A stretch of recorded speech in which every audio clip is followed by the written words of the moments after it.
อันรู้ถามไหมคะอันพระธาตุอันนี้เขาจะเอิ้นมาจากไหนคะพระธาตุกองขน้อยกับพระธาตุกองขน ห ม มายพระธาตุกองขน้อยพระธาตุที่นครท่าแม่นั่นแหละ ตอนน้อยๆเคยได้ยินนิทานแล้วก็ได้ฟังเบิ่งเนาะ เป็น ก็ ตำนานกองเขาน้อยหมอลำเรื่องตะกี้เด้ ก็คิดว่าเป็นเรื่องแต่งขึ้นบ่ได้มีอีหลี มี สบายดียโสธรมาเลาะพระธาตุกองเขาน้อยเนาะซึ่งเป็นตำนานเคยได้ยินแต่นิทานกองเขาน้อยข่าแม่บ่ฮู้ว่าจุดนี้จะแม่นบ่เฮาก็ยังอยู่ในกลุ่มสวของเฮาเส้นเก่าเส้นเคยเนาะนี่บ่มีหยังหลายกลุ่มของเฮาถ่ายรูปเบิ่งเลาะถ่ายรูปเลาะเบิ่งนี่ อันนี้คนรอประจำกรุ๊ปเลย หนุ่มรอคนเดียวของเฮา คนรอผู้เดียวเนาะ คนรอผู้เดียว เมื่อกี้ที่เห็นเด็กน้อยพากันนั่งขี่อยู่บ่ฮู้ว่าขึ้นได้บ่ ทะเลทอง นี่เห็นบ่เปลี่ยนกันถ่ายรูปให้กัน แฟนบ่มานะหว่า โอ้บ่ได้มามื้อนี้ มีแต่สาวโสดทั้งนั้นเลยนี่หนีแฟนมาเที่ยวพอตู้นั่นก็โสด หนีเมียมาเที่ยวนั่นก็ได้ เมียบ่มีแล้ว อ๋อ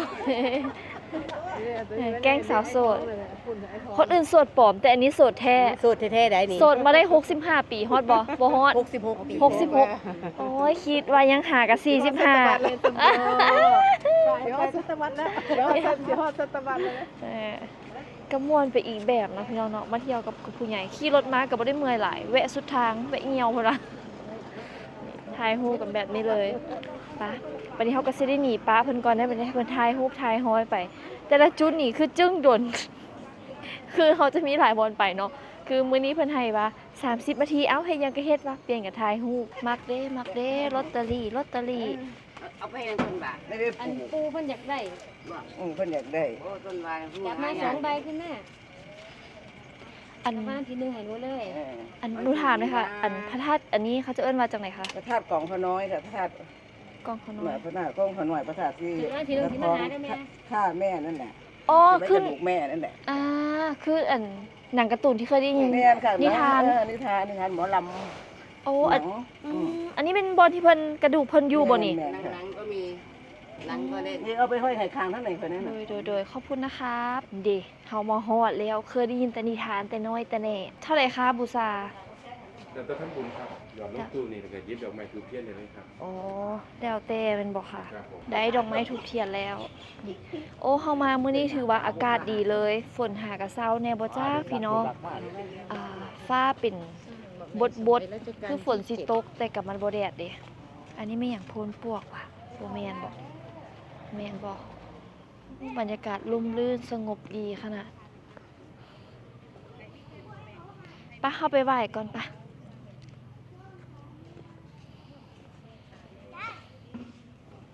เพิ่นบูรณะสวยงามด้วยนี่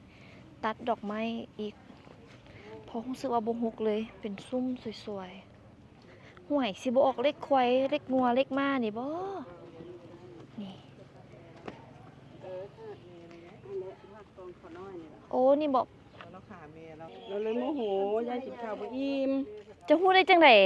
มีประวัติเด้ แม่นบ่ แม่น ก็คือเพิ่นเฮ็ดนาอยู่ ถ้าเอาลูกคันแล้วไข่นา ไอ้ทองไผนา ไข่นาสวยแล้วเมื่อยแล้วขอกินข้าวแล้วหิวข้าว อืม ใช่ก็ ไม่มีนานมาส่งเขา อืมก็เลยว่าใจให้ให้แม่ซะ เห็นแอป แล้ว ข้าว หิว หิว ข้าว หิ แล้ว ว เมื่อยเด้แล้วโมโห เห็นมันเห็น อืม ข้าวมันน้อยย่าน บัดนี้แอบข้าวแม่เอามาแล้วแอบน้อยๆแล้วย่านกินบ่อิ่ม อืม แล้วผู้หญิงเคยหิวบ่เคยหิวบ่ความหิว แล้วก็เลยเอา สร้าง แอ ได้ ก ตั หัน ว แล้วก็เลยเอาแอกหันฟาดแม่แล้วตาย เดี๋ยวเห็นเอฟเขาสะท้อนนี่โอ้ยน้องกับเบื้องนี่เห็นดี เนาะเป็น นั่นเลย ความที่แบบตอนน้อยๆเคยได้ยินนิทานแล้วก็ เป็นตำนาน ได้ฟังเบิ่งเนาะ เป็น ก็ ตำนานกองเขาน้อยหมอลำเรื่องตะกี้เด้ ก็คิดว่าเป็นเรื่องแต่งขึ้นบ่ได้ เออ มีอีหลี มีอีหลี โอ้แล้วมื้อนี้ก็ได้มาเห็นพระธาตุเพิ่นพร้อม อันนี้ก็จะเป็นบอนที่ไว้อัฐิเพิ่น ตำบลตาดทองอำเภอเมืองจังหวัดยโสธรประวัติธาตุกองธาตุประวัติธาตุพระธาตุทองตามรูปแบบสถาปัตยกรรมต้องว่าเพิ่นบ่ทันได้เราบ่ได้เว้าเนาะ ตัวได้อ่านบ่ได้ก็อ่านข้าม บ่ได้ สิ เว้า นะ บ่ได้เว้าว่าอันนั้น อืมประวัติพระธาตุตัดทอง อ้าว ได้ทำบุญนะ แม่ไอ้ทอง เเพิ่นก็เลยเป็นเพิ่น ลูกซื้อทองหรือแม่ซื้อทอง เราเท่านั้นเท่าทอง อ๋อแม่เราซื้ออย่างบัดนี้ แม่เราบ่ฮู้ แต่แม่บอกทองสิเห็นบ่ เขาเจ้าเพิ่นเว้าแต่เรื่องนี้ซื้อบ่เว้าเรื่องประวัติของผู้นั้น โอ้ นี่มีแต่ว่าเรื่องกองเขาน้อยค่ะแม่อีกทั้งมีประวัติอ้างอิงเกี่ยวกับเหตุการณ์สร้างพระธาตุพนม โอ้ ผู้เหตุการณ์สร้างพระธาตุพนมเนาะกรมศิลปากรขึ้นทะเบียนธาตุทองในปี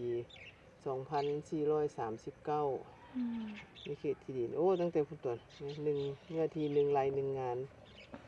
เป็นพระธาตุเก่าแก่อีหลีเบิ่ง แก้วอกไก่ส่วนหนึ่ง เบิ่งโอ้ยอย่าซีน้องอย่าใส่มือซีนี่โอ้บรรยากาศลมลื่นมากนี่ยังเป็นทุ่งไร่ทุ่งนาอยู่ประวัติ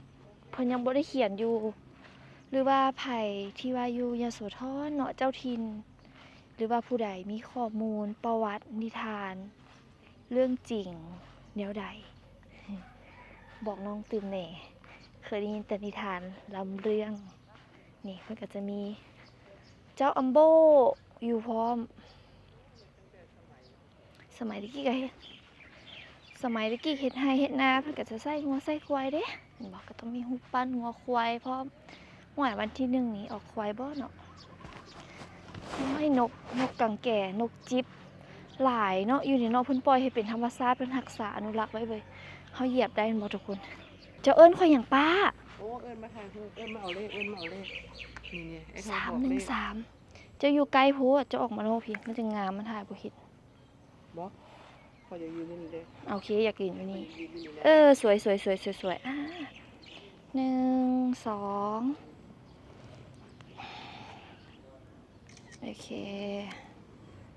1 2ตอนนี้ก็ถึงเวลาแล้วพี่น้องสิได้ออกเมื่อก่อนเนาะก็ได้มายามถึงทินละเคยแต่ขี่ไก่กับบ่ได้มาจักเทื่อค่ะบ่ได้มากับกุปป้าก็คือสิ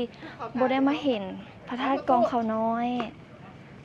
โอ้ยได้เลขมาแล้วก็ซื้อตัวเนาะเดี๋ยวไปจอบเบิ่งเลขก่อนสิออกเมื่ออีหลีวันนี้คือไวแท้ปุ๊บปั๊บทุกอย่างเกิดขึ้นเร็วมากค่ะทุกคนป๊าดขายเลขดีคัก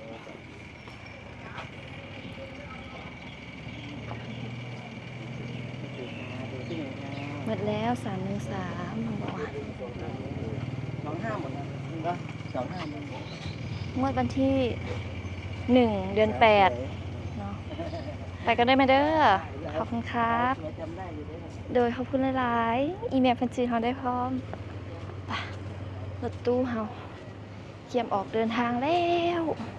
อยู่ข้างๆเพิ่นก็จะมีโซนขายเครื่องเลยแต่ว่าบ่ทันได้ไปเพิ่นได้เพิ่นเอิ้นละเดี๋ยวแรงนี่เฮาน่าจะได้ไปนอนบ่101กับขอนแก่นบ่ขอนแก่นกับอุดรแวะๆไปเรื่อยๆเนาะพี่น้องบ่ฟ้าบ่ฟังค่อยๆใจเย็นๆขี่รถซ่าๆไปมาซะ ก็แวะมาพักทายแล้วพี่น้องเนาะเดี๋ยวดีก็สิใส่คอโตไปก่อนแล้วเด้อพี่น้องเด้อฝากติดตามว่าสิเบียใส่ต่อไปบ๊ายบายเฮาสิไปใส่กันต่อไปใส่กันต่อบัดนี้ จุดหมายปลายทาง101 101 เนื้อเกิน100